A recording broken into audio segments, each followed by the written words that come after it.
ब्रह्मा गुरु विष्णु गुरुदेव महेश्वर गुरुदेव परम ब्रह्म तस्मै श्री गुरवे नमः। মাথায় কাপড় দিও।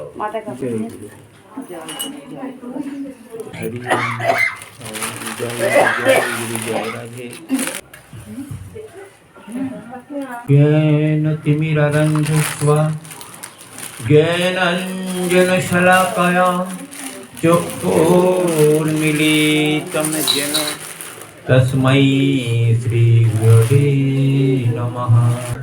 एकं नित्यं विमलं चलं सर्वदा साक्षीभूतं भवातीतं त्रिगुणरहितं सद्गुरुं तं नमामि। त्वमेव माता च पिता त्वमेव बन्धुश्च सखा त्वमेव विद्या द्रविणं त्वमेव सर्वं मम देवः। मूकं करोति वाचालं पङ्गुं लङ्घयन्ते गिरिं यत्कृपातमहं वन्दे परमानन्दो माधवम्। जय राधे राधे कृष्ण कृष्ण गोविंद गोविंद बाले। जय राधे राधे कृष्ण कृष्ण गोविंद गोविंद बाले। राधे गोविंद गोविंद गोविंद गोविंद गोविंद गोविंद गोविंद गोविंद गोविंद बोले डाकुरे। जय राधे राधे कृष्ण कृष्ण गोविंद गोविंद बाले। छाड़ो रे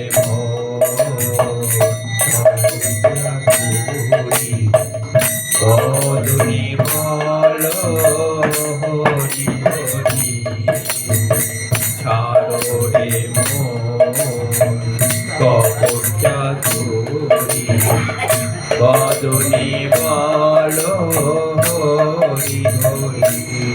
हरि नाम परो ब्रह्म मेरी मूल धर्म नाम परम ब्रह्म जीवेरी मूल धर्म कर्म कारोणे। राधे राधे कृष्ण कृष्ण गोविंद गोविंद बालो रे। छाड़ो रे भगेरो आशा अजपाना में करो रे नेशा। छाड़ो रे भगेरी आशा अजपाना में करो रे नेशा। गोविंद नामटी बदने लये आमार गोविंद नामटी बदने लये नयन निरेशना आसुरे। जय राधे राधे कृष्ण कृष्ण गोविंद गोविंद बाले। आरती मोन सुदीर होई गुण कृपा नव जन्म पाइले। हरि हरि बोले नाचिए गाइए। हरि हरि बोले नाचिए गाइए। नाम আসরে জয় রাধে রাধে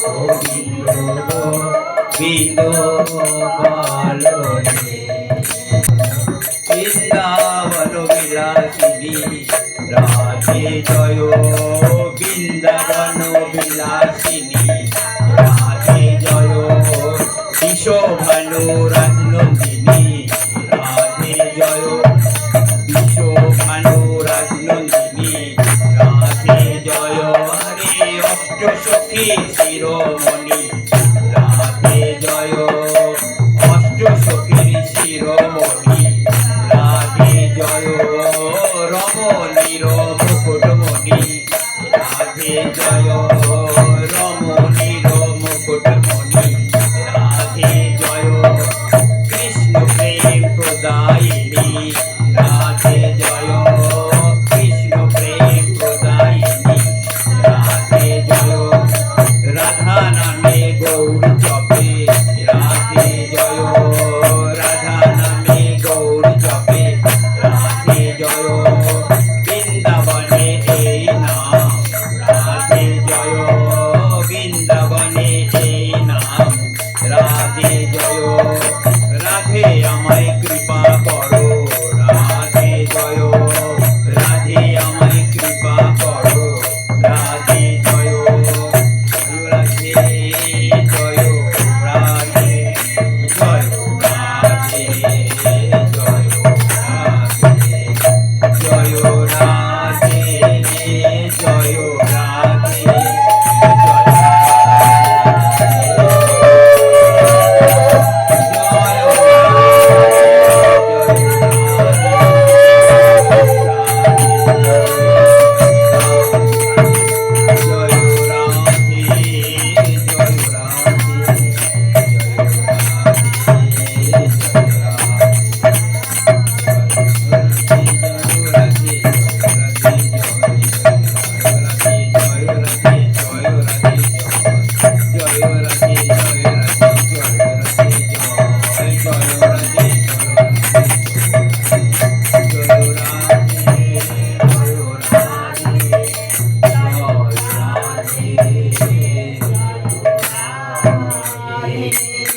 जय सद्गुरु चंद्रमा स्वामी की जय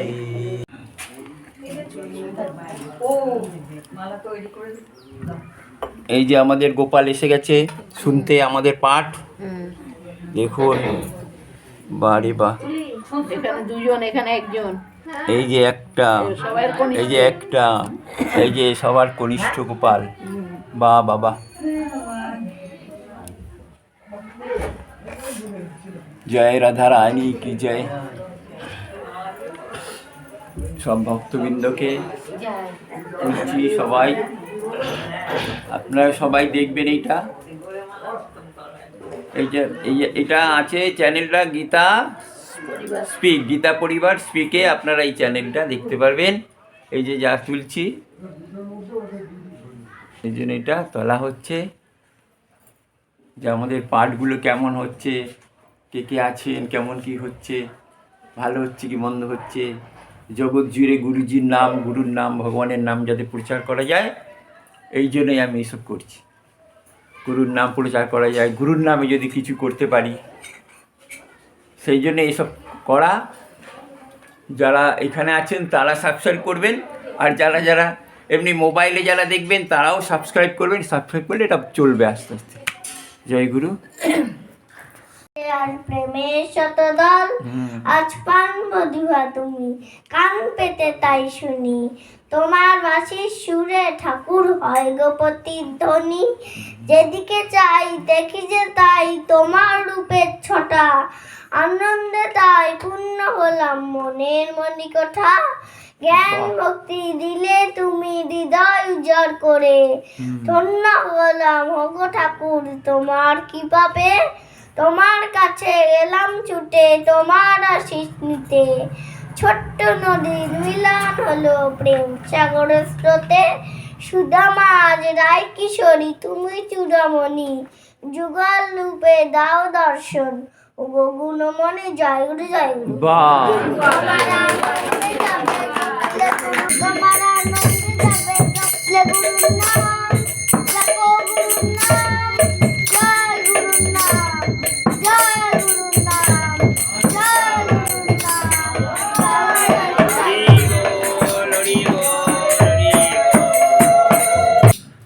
একটা আমার খুব ইচ্ছা একটা মানে একটা রাধা গোবিন্দের সুন্দর মানে ছোট্ট মন্দিরের মতন থাকবে রাধা গোবিন্দের। তা আমাদের তো ওইখানে তো সেরকম হবে না, ওখানে তো আমাদের নিজস্ব জায়গা না ওইটা, ওটা এর মধ্যে দেখছি যদি কমের মধ্যে যাই বা আমি সব মায়েদের বলছি বা আমার মোবাইল এই জন্যই চালু করেছি যে কেউ যেরকম ছিলেন আমরা তো জানি না, আমাদের যে বয়স হয়ে যাচ্ছে। হ্যাঁ, ফলে রাজা দশরথ জানতে পেরেছিলেন, রাজা পরীক্ষিত জানতে পেরেছিলেন। রাজা দশরথ যখন সিংহাসনে বসছেন হঠাৎ একদিন দেখছেন সিংহাসনে বসে একটা চুল হঠাৎ, হ্যাঁ মানে চুলটা দেখেছে কি সাদা, রাজা চুল পেকে গেছে। তখন বলছে না, মন্ত্রী মশাইকে বললো আজকেই তুমি সভা ডাকো, আজকেই আমি এই সিংহাসন ত্যাগ করব, আমার ছেলেকে এই সিংহাসনে বসাবো, আমার বয়স হয়ে গেছে, আমি আর এইসব ধর্ম সর্ব রাজ্য এইসব সামলাতে পারবো না, আমি এখন বনবাসে চলে যাব। তীর্থ আমরা জানি তখন তো বনবাস ছিল, বনে চলে যেত, আমরা এখন কোথায় যাব? তখন নয় দশরথ রাজা বনে চলে গেলেন বা পরীক্ষিত রাজা ছেড়ে দিলেন সব কিছু, কিন্তু আমরা কোথায়? আমরা আমাদের কোথাও যেতে হবে না, আমাদের মন থেকে বিষয়টা আস্তে আস্তে ছাড়তে হবে। রাজা দশরথ তার ছেলেকে দায়িত্ব দিয়ে ছেড়ে দিল। পরীক্ষিতের ক্ষেত্রে একই হলো, যখন পরীক্ষিত অভিশাপ পেলেন, হ্যাঁ যখনই অভিশাপ পেলেন তখন তাকে বলল যে দেখো তোমার আয়ু 7 দিন, এই 7 দিন তা রাজা যদি ভাবতো যে 7 দিন যখন আছে আমি ভালো মন্দ খেয়ে আনন্দ ফুর্তি করে চলে যাব, ভাবতেই পারতো। আমাদের এরকম অনেক আছে যারা ডাক্তাররা ফেরত করেছে, ডাক্তার বলে দিয়েছে আর বাঁচবে না, এত কঠিন রোগ হয়েছে আপনারা বাড়ি নিয়ে যান আর বাঁচবে না। কিন্তু আমরা এসে কি তখন এরকম পরীক্ষিতের মতন হই? আমাদের ক্ষেত্রে এরকম হয় না। কিন্তু অনেকের আছে যে আপনার মাকে নিয়ে, রাজা পরীক্ষিত ভাবলো না, আমি এই 7 দিন এমন কাজ করব যাতে আমি পরপারে যাওয়ার আবার আসতে হয়, আমি যেন নিজে কে, আমার আত্মজ্ঞান কি, আমি কে, কেন আমি কে, রাজা কে, রাজা এই পরীক্ষিতকে, এই যে তার মধ্যে প্রশ্ন হঠাৎ জাগলো, তখন ওই রাজ্য ছেড়ে দায়িত্ব দিল মন্ত্রীকে যে তুমি বসিয়ে দাও একজনকে, আমার ছেলেকে। তখন ওর উপযুক্ত ছেলে মানে 18 বছর পূর্ণ হয়েছে এরকম জন্মেজয়কে তাকে সিংহাসনে বসিয়ে রাজ্যাভিষেক করে সে পরীক্ষিত সমস্ত রাজার সে পোশাক ছেড়ে সে সন্ন্যাসীর বেশে, সাধু বেশে সে গঙ্গার তীরে হাজির হলো, সমস্ত কিছু ছেড়ে দিল রাজা পরীক্ষিত।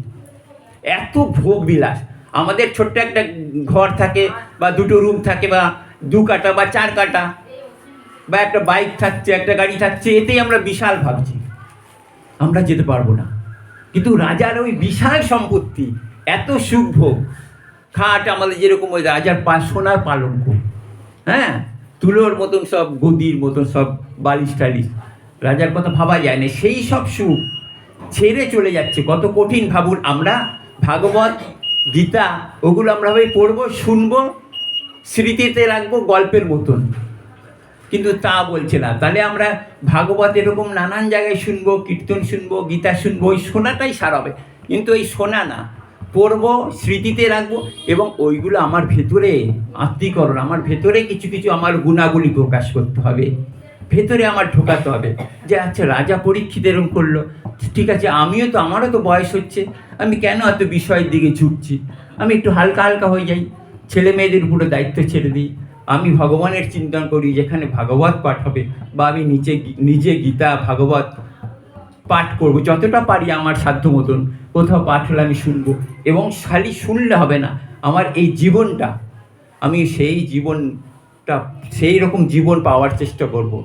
এমনি কোনো জায়গায় গেলেন, তীর্থ করলেন, এটা করলেন, সেটা করলেন, এটা বাইরের একটা অঙ্গ। আমি পুজো করলাম, এই যে একটা মাঘী পূর্ণিমা, খুব ভালো দিন, কি না আমি ভগবানের সেবক। আর জ্ঞানী বলছে না, ভগবান বলতে আলাদা কোনো মূর্তি না, ভগবান নিরাকার, ভগবানের কোনো আকার হয় না। এই দুটোকে নিয়ে, এই দুটোকে জয় করে গোপী হয়েছিল, তার মানে এই দুটোকে অবলম্বন করে গোপী, এদের দুজনের ঊর্ধ্বে গোপী, যারা গোপী প্রেম যারা, মানে তারা জ্ঞান মার্গে আছে। যখন উদ্ধব গেলেন বোঝাতে যে তোমরা ভগবান কৃষ্ণ আছে কোথায়, দ্বারকায়, আর তোমরা কি বলছো ভগবান কৃষ্ণ এখানে, ভগবান কৃষ্ণ দ্বারকায়। বলছে না, আমাদের সব সময় আমাদের কাছে দেখছি তো। একজন গোপী বলছেন যে আমি একদিন সন্ধ্যার সময় ফিরছি, তখন একা হয়ে গেছি, দল ছাড়া হয়ে গেছি, এবার তাড়াতাড়ি দৌড়ে বনের মধ্যে দিয়ে যাচ্ছি, যেতে যেতে আমার পায়ে একটা, উদ্ধবকে গল্প করছে এক গোপী, যে পায়ে কাঁটা ফুটে গেছে, এবার আমি একা, আমি চলতেও পারছি না। আমি তখন, হে কৃষ্ণ, আমি কি হবে এখন উপায়? আমার সামনে এসে কৃষ্ণ আমার কাঁটা খুলে দিল। তাহলে আপনি কি বলবেন, ভগবান কৃষ্ণ নেই বৃন্দাবনে? এইরকম আমার মধ্যেই তিনি বয়ে আসবেন, মানে ভগবান কৃষ্ণ মানুষের মধ্যে, প্রত্যেকের মধ্যে আছে, যেটা আসল কথা, যেটা যে মানুষের মধ্যেই তিনি আছেন। আমরা যেরকম পুজো করি যে আলাদা ভগবান আলাদা আমি, তা না, বলছে ভগবান মানুষের মধ্যে থাকছে, মানুষের মধ্যেই ভগবান। সেই খবরটা নিতে হবে, আমাকে জানতে হবে। যেদিন আমি জেনে যাব যে আমি কে, আমার স্বরূপ কি, আমার আসল স্বরূপ কি, সেদিনই আমার জানা শেষ হবে। যেটাতে ভগবান কৃষ্ণ লীলা করেছিল না, তারা সেই রকম পাওয়ারফুল ছিল, নাহলে তার সাথে লীলা করা যায় না। ভগবান কৃষ্ণ তখন কি করলো, আগের জন্মে ওরা বড় বড় ঋষি ছিল, তারা ব্রহ্মজ্ঞানী ছিল। ব্রহ্মজ্ঞানী মানে যারা ভগবানকে জেনেছে, বুঝেছে, উপলব্ধি করেছে। যারা যারা উপলব্ধি বলতে কি বোঝায়, যেমন আমি একটা আগুনে হাত দিলে আগুন ছ্যাঁকা পড়ছে, তখন আমার উপলব্ধি হয়ে গেল, ও ওইটা আগুনে গেলে এই অবস্থা হয়, সে জীবনেও আর আগুনে হাত দেবে না। তার মানে কি, আমার ওইটা উপলব্ধি হয়ে গেল। আর উপলব্ধি হয়নি এরকম কি, আমি শুনেছি, বই পড়েছি, আগুনে হাত দিলে হাত পুড়ে যায়, এটা আমার উপলব্ধি হয়নি, অথচ আমি শুনেছি। যেরকম আমি জ্ঞানের কথা বলে যাচ্ছি, কিন্তু আমার সত্যি সত্যি তো উপলব্ধি হয়নি। সত্যি উপলব্ধি মানে ওই রকম আগুনের জন্মদান। কেউ যদি আমাকে বলে আপনি কি দেখেছেন ভগবানকে, আমি কি বলবো, না।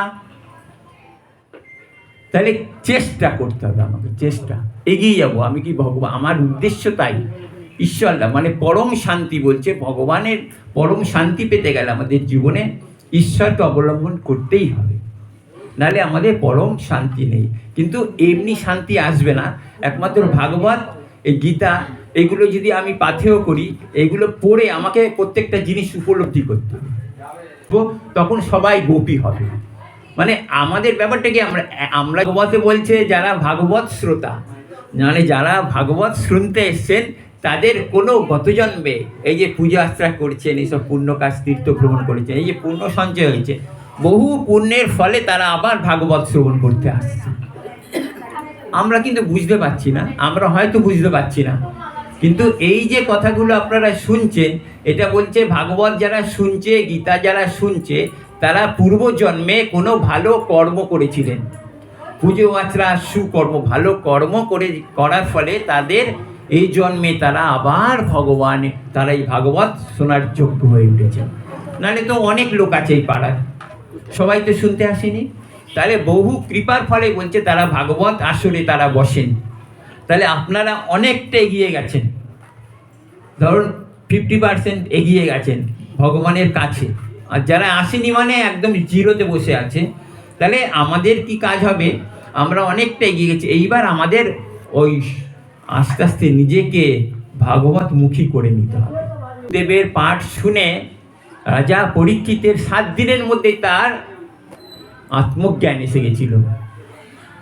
ভগবান কৃষ্ণের ওই কথা শুনে, ভাগবত কথা শুনে অর্জুনের তার মধ্যে আত্মজ্ঞান এসে গেছিল। শেষে যখন আমরা পড়ব গীতায়, দেখবেন 18টা অধ্যায় আছে, শেষ অধ্যায় ভগবান প্রশ্ন করছে, কৃষ্ণ ভগবান প্রশ্ন করছে অর্জুনকে, তোমার এখন কি সংশয় গেছে? বিষাদ যোগ এসেছিল। ভগবান কৃষ্ণ তখন বোঝালেন যে আমরা কিন্তু যখনই পাঠ করছি, বা আমি যখন বাড়িতে গীতা পড়ছি, আমি ভাবছি ভগবান কৃষ্ণ বলছে আর অর্জুনের দুজনের কথোপকথন, আমি থার্ড পার্সন। ভগবান কৃষ্ণ অর্জুনকে সেই যুগে বুঝিয়েছে, দাপর যুগে, ওইটা আমরা পড়ছি। গীতায় প্রত্যেকটা ছিল যদা যদা ই ধর্মস্য গ্লানি ভবতি ভারত অজ্ঞান। এই আমরা এই যে প্রত্যেকটা শ্লোক মুখস্থ করে যাচ্ছি, তাই না? কিন্তু আমাদের মনে রাখতে হবে যে আমরা যখনই পড়ছি ভাবছি কৃষ্ণ ভগবান, আর এদিকে অর্জুনকে বলছে আমরা তৃতীয় ব্যক্তি, আমি মুখস্থ করব। কেউ বললে আমি বলবো হ্যাঁ আমি তো গীতা পড়ি।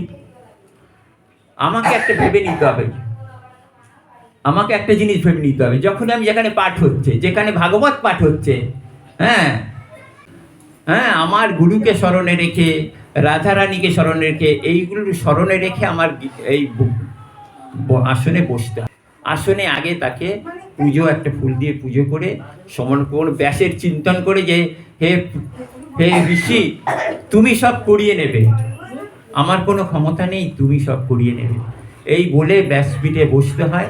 এবং ব্যাসপীঠে যখনই সে বসে সে ব্যাসের মতন হয়ে যায়। তাহলে আমি যখনই ব্যাসপীঠে বসছি আমি স্বয়ং ব্যাসদেব বা আমি স্বয়ং সুখদেব গোস্বামী, যারা আছে সমস্ত শ্রোতা ভক্ত পরীক্ষিতের মধ্যে আছে এইরকম ভাবনা আমার মধ্যে। আমি তো আর ব্যাসদেব না, আমি সুখদেব না, কিন্তু ভাবনা এরকম থাকতে হবে। আমাদের ভাবনা ভুল, আমরা নিজেকে খুব ছোট ভাবি, সংকীর্ণ ভাবি, কিন্তু ভগবান কিন্তু বলছে দ্বিতীয় ব্যক্তি নাই, দ্বিতীয় বস্তু নাস্তি, একম বলছে উপনিষদে বলছে একম দ্বিতীয়ম নাস্তি, মানে একজনাই আছে, দ্বিতীয় বলে আর কেউ নেই। একজনাই আছে, দ্বিতীয় বলে আর কেউ নেই জগতে। তাহলে এই এতগুলো কি, এতগুলো সব আলাদা আলাদা রূপের মতন, কিন্তু প্রত্যেকের মধ্যে একটা জিনিসই আছে, ভগবান কৃষ্ণ। সবার মধ্যে কৃষ্ণ আছে, কিন্তু আমরা খবর রাখি না, আমরা নিজেকে অজ্ঞানী ভাবি, যার জন্য বারবার গঙ্গায় স্নান করে শুদ্ধ হতে যাই, নতুন জামা কাপড় পরি শুদ্ধ হতে যাই। এগুলো তো বাইরের শুদ্ধতা, হ্যাঁ বাইরের জিনিস। আমি নিজেকে বাইরে শুদ্ধ করলাম, তিলক করলাম, মালা পরলাম, চন্দন করলাম, এগুলো বাইরের শুদ্ধি, কিন্তু ভেতরের শুদ্ধ তখনই ভগবানের ভেতরের শুদ্ধতা আনতে হবে, আমার ভেতরে ভাব আনতে হবে। তাই জন্য একটাই কথা মনে রাখতে হবে, যখনই আমি গীতা পাঠ করব আমাকে ভাবতে হবে যে ভগবান কৃষ্ণ আর অর্জুন, আমি নিজে অর্জুন আর ভগবান কৃষ্ণ ওই কথাগুলো বলছে আমাকে। যেরকম বলছে যুদ্ধ করবো না কেন, একটাই কারণ, যাদের আমি মারবো তারা তো আমার সব নিজের লোক, আমার দাদু, আমার দাদারা, আমার গুরুদেব, হ্যাঁ আমরা যার সাথে আমি যেসব ভাইদের সাথে দাদাদের সাথে খেলা করেছি তাদের মারবো, আর আমার যার কাছে যার কোলে পিঠে যাদের মানুষ হয়েছি তাকে আমি মারবো? বিশ্বের কোলে মানুষ হয়েছে তাদের আমি কি করে মারবো? আমি মারতে পারবো না। যুদ্ধক্ষেত্রে এরকম তার মধ্যে বিষাদ চলে আসলো। তখন ভগবান কৃষ্ণ হাসলেন যে এই বিষাদ তুমি কি করছো, তোমার এরকম ধারণা ভুল। তখন ওকে সাংখ্যযোগের ব্যাখ্যা দিচ্ছে যে দেখো মানুষ তুমি যাদের দেখছো এরা কিন্তু সবাই এমনি মরা, সবাই মরে রয়েছে, কেউ জীবিত না। যার মধ্যে আত্মা জাগ্রত সেই জীবিত। এই যে আমি কথা বলছি, হ্যাঁ আমি কিন্তু আসলে আমার যে শরীর এটাকে আমি ভাবছি তো যে আমার নাম যেরকম আমার অসীম সরকার, ডাক্তারবাবু বলি নিজেকে, ভাবি এটা কে, এই শরীরটাকে আমি ভাবছি আমার নাম, কিন্তু নাম না, নামই ভেতরে যে আছে সেই সব। সেই জন্যই ভগবান কৃষ্ণ বলছে তুমি যাদের দেখছো তারা এমনিতেই মরা। কেন? আমি ওদের মধ্যে আছি বলেই জীবন্ত। আমার মধ্যে আমি এত কথা লম্পঝম্প করছি, হাত নাড়াচ্ছি, এত আপনাদের বোঝাচ্ছি, আমার ভেতর থেকে সেই আত্মাটা, সেই ভগবান কৃষ্ণ নামক শক্তিটা, সেই গুরু শক্তিটা যে বেরিয়ে যাবে, আমি কি আর কথা বলতে পারবো? অথচ আমার সব কিছু থাকবে, আমার সমস্ত কিছু থাকবে, আমার চোখ, কান, নাক সমস্ত কিছু আমার থাকবে, কিন্তু আমার মধ্যে থেকে একটা জিনিস যদি বেরিয়ে যায়, মূল জিনিস যার জন্য আমি চলাফেরা করছি, যার জন্য আমি এত চলাফেরা করছি, সেই জিনিসটা আমার মধ্যে থেকে, আমার ভেতর থেকে যদি আত্মা বা আত্মা বেরিয়ে যায়, আমরা আমাকে বলি যারা শাস্ত্র পড়িনি তারা বলি দেখো প্রাণ চলে গেল, প্রাণ বেরিয়ে গেছে, তাই না? কিন্তু ওই প্রাণটাই আসল, যে ভেতর থেকে যে আত্মাটা বেরিয়ে যাচ্ছে ওইটাই আসল। তাহলে এই শরীরটা কিছু না, কিন্তু তাই ভগবান কৃষ্ণ বলছে, দেখো অর্জুন, তুমি যাদের বলছো মারবে তারা এমনি মরা। আমার গুরুজি বলতেন যে তোমরা এমনি সবাই মরা, কিন্তু তোমার ভেতর যখন জ্ঞান হবে, তুমি যখন নিজেকে জানতে পারবে, নিজের স্বরূপকে জানতে পারবে, তুমি কে, তুমি ব্রহ্ম, তুমি ভগবান, তুমি সব, যেদিন এই উপলব্ধি হবে তখনই তুমি জ্ঞানী হবে। কিন্তু আমরা সত্যি সত্যি মরা। তাই অর্জুনকে বুঝিয়েছিল যে তুমি কিন্তু নিজেকে জানো, নিজের স্বরূপকে জানো। তখন বললো তাহলে আমি যখন আমরা সবাই মরাই, তাহলে আমি যুদ্ধ করব কেন? তখন ভগবান কৃষ্ণ কর্মযোগ বোঝালো। গীতায় দেখবেন কর্মযোগ বলে একটা যোগ আছে গীতায়। কর্মযোগ মানে তোমাকে কর্ম করতে হবে। ভগবান কৃষ্ণ অর্জুনকে বলছে যে তাহলে অর্জুন বলছে যখন আমি যখন নেহাত আমি কিছু করব না, আপনি সব করবেন বলছেন, এরা সব মরা, তুমি খালি উপলক্ষ মাত্র, তাহলে আমি কেন যুদ্ধ করব? তখন ভগবান কৃষ্ণ কর্মযোগ বলল 3য় অধ্যায়, যে তোমাকে কর্ম করতে হবে। তুমি জগতে এসছো, তোমাকে কর্ম করতে হবে। কর্ম বলতে কিছু করবে, যে সকাল থেকে রাত পর্যন্ত করবে, সৎকর্ম করবে, ভগবানের উদ্দেশ্যে করা সৎকর্ম। কর্ম করবে কিন্তু ফলের আশা করবে না। গীতার 3য় অধ্যায়ের মূল কথা যে তুমি কর্ম করবে, ফলের আশা করবে না। কিন্তু এই কথাটা আমাদের বুঝি না। কিন্তু আমরা সবাই বলবে আবার কি কর্ম করবো, ফলের আশা করবো না, ভয়, হ্যাঁ হবে না কেন? তা দেখা যাচ্ছে কি ব্যাপারটা, আমি একটা গাছ আনলাম, ফুল গাছের চারা আনলাম, আমি মাটিতে পুঁতলাম বা টবে পুঁতলাম, আমি জল দিলাম, খাদ্য দিলাম, সব দিলাম, এইটা আমি পরিচর্যা করতে পারি, এইটুকু আমি করতে পারি। কিন্তু আমি কি ইচ্ছা করলে ওই গাছের মধ্যে ফুল ফোটাতে পারি?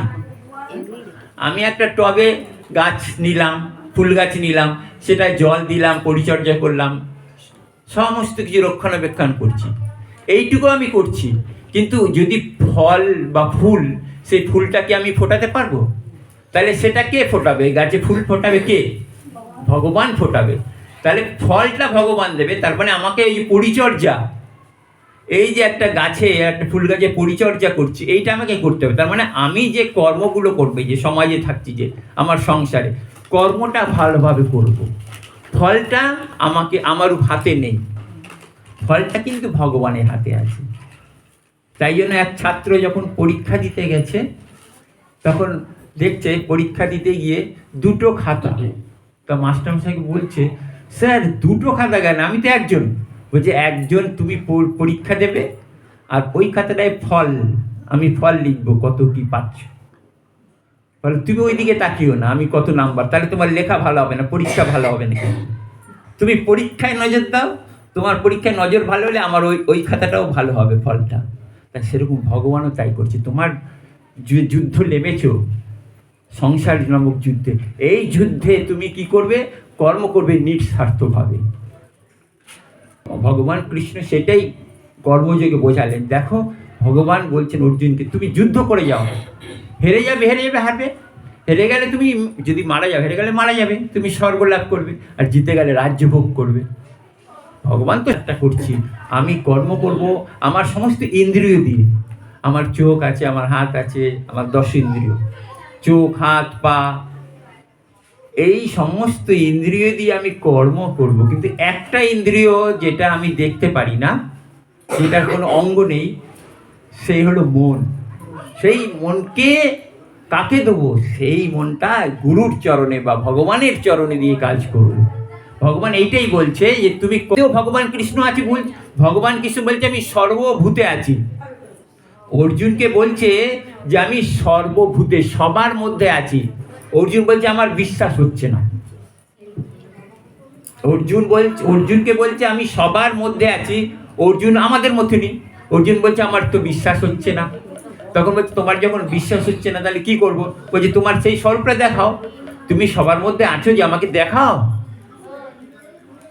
আমাদের তো সেরকম ক্ষমতা নেই, আমরা ক্ষুদ্র জীব, আমরা সেরকম বলতেই পারছি না গুরুকে গিয়ে বলছে গুরু আমার তো মেয়ের বিয়ে হচ্ছে না, গুরু আমার তো এই হচ্ছে না, এইসব চাচ্ছি গুরুর কাছে। কিন্তু গুরুকে তো ভগবান কৃষ্ণর কাছে তো অর্জুন তা চাচ্ছে না। কৃষ্ণকে বলছে, কৃষ্ণ যখন বলছে যে সবার মধ্যেই আমি আছি, তুমি যার প্রতি রুষ্ট হবে আমিও রুষ্ট হব। তাহলে তখন ভগবান কৃষ্ণ কি করলো, তার নিজের স্বরূপ দেখালো। আমরা যখন পড়বো একাদশ অধ্যায়, হ্যাঁ, বিশ্বরূপ দর্শন, এই বিশ্বরূপ দর্শন গীতায় আছে। বিশ্বরূপ মানে কি, ভগবান কৃষ্ণ এমন শরীর ধারণ করলো, ওর মধ্যে সমস্ত বিশ্বের সব কিছু দেখলো। আমরা সবাই আছি, সমস্ত গাছ গাছা, পশু পাখি, সাধু গুরু বৈষ্ণব, সমস্ত দেব দেবতা ওই ভগবান কৃষ্ণের মধ্যেই দেখছে অর্জুন। অর্জুন যখন দেখেছে, অর্জুন তো এমনি দেখতে বলছে, আমি তো দেখতে পাচ্ছি না আপনার রূপ। বলছে এই তো আমার বিশ্বরূপ, তুমি দেখতে পাচ্ছ না? বলে না। বলছে ওহো, তোমাকে তো আসল জিনিসই দেয়নি, তোমাকে মন্ত্র দেয়নি। তো মন্ত্রটি দিলে তোমার দেহ শুদ্ধ হবে। মন্ত্রটা কি? জ্ঞান চক্ষু। আমরা যেরকম অনেকে মন্ত্র নেয়নি, দীক্ষা নেয়নি, আমরা ভাগবত শুনছি, কিছু হবে না, লাইন যোগ হচ্ছে না। এইটার সাথে কানেকশান আছে বলেই এই যে কথাটা শুনতে পাচ্ছি। এই তারটা যদি না থাকতো, এইটা আমি ধরে থাকতাম, আমি বলতাম, কিন্তু কথা আপনাদের সামনে পৌঁছাতো না। তখন এই যে কানেকশান মানে কি, ভগবানের সাথে যেরকম কানেকশান হয়, সেম এইটার সাথে পাওয়ার হাউসের যেখানে কারেন্ট, সেখানে কানেকশান আছে। মেল পাওয়ার যেখান থেকে বিদ্যুৎ উৎপন্ন হচ্ছে, সেইখান থেকেই আসছে শক্তি। এই শক্তি, এটা কেটে দিলে দেখতে পারবো না, সে শক্তি দেখা যায় না, অদৃশ্য শক্তি। সেরকম আমাদের মধ্যেও আমাদের মেন যে পরমাত্মা, সেইখান থেকে এই যে মন্ত্র নিলে কী হবে, সে যোগ করে দিচ্ছে। গুরু কী করছে, ভগবানের সাথে ডাইরেক্ট এইরকম যোগ করে দিচ্ছে। তখন আমরা সেই পথ দিয়ে এগোতে পারবো। যেই রাস্তা আমাকে বলে দেবে গুরু, সেইভাবে আমি যদি চলি, আমি তার ধামে, তার চরণে পৌঁছাবো, গোবিন্দের চরণে পৌঁছাতে পারবো। ভুল ধারণা, একদিন হয় না। তো তার জন্য অনেক ত্যাগ করতে হয়। কৃপা না থাকলে ভগবানের কথা বলাও যায় না, ভগবানের কথা শোনাও যায় না। এটা 100 বার। এই যে এখানে পাঠ হচ্ছে, এই যে শুনছেন, আপনারা 100% বিশ্বাস করবেন যে আমরা পূর্বজন্মে ভালো কর্ম করেছেন, নাহলে ক্ষমতা নেই ভাগবত কথা শোনার মতন। ভাগবত কথা ভগবানের কথা। সুখদেব বলছে এটা ভগবানের কথা, আমার কোনো কথা। ভগবান বলেছেন এইসব কথা। আমরা ভগবানকে একটু ছোট ভাবি, ভগবান কৃষ্ণকে একটু পুজো দিচ্ছি, ছোট থালা দিয়ে। ভগবান না, সারা বিশ্ব এরকম একটা ব্রহ্মাণ্ড না, এরকম অনন্ত ব্রহ্মাণ্ড ভগবান কৃষ্ণ চালাচ্ছেন। ভগবান অনন্ত। আমরা যদি ভাবি একদিন মঙ্গলবার হনুমানজির পুজো করবো, বা একদিন শনিবার এই ব্রত করছি, আমি ভগবানকে পেয়ে যাবো। ভগবান তোমাকে এই ব্রত করলাম, এত পুজো করলাম, এত শিবরাত্রির উপোস করলাম, তুমি তো কিছুই নড়া দিলে না। জগত সৃজিলে তুমি প্রভু জগন্নাথ, নীলাচলে বিরাজ করো, করি লীলাধাম। দাপর যুগে কৃষ্ণ তুমি, ত্রেতা যুগে রাম। নীলাচলে নিবাস করো, করি লীলাধাম। দাপর যুগে কৃষ্ণ তুমি, ত্রেতা যুগে রাম।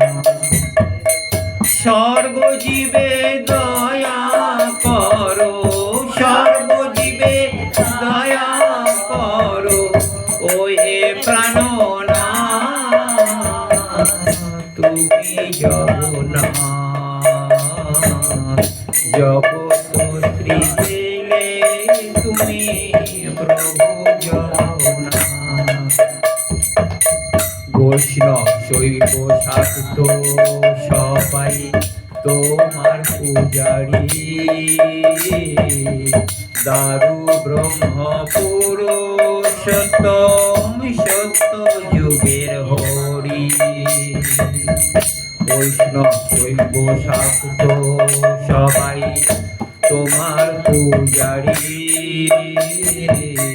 দারু ব্রহ্ম পুরুষোত্তম, সত্য যুগের হরি।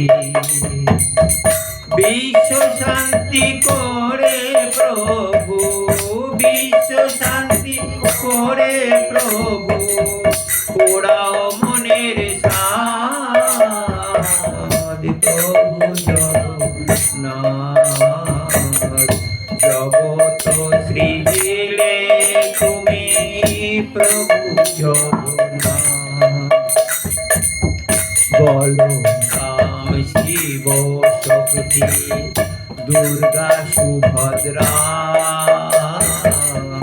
সদিচিতানন্দেতে শুভ রথ যাত্রা বলরাম শিব শক্তি দুর্গা সুভদ্রা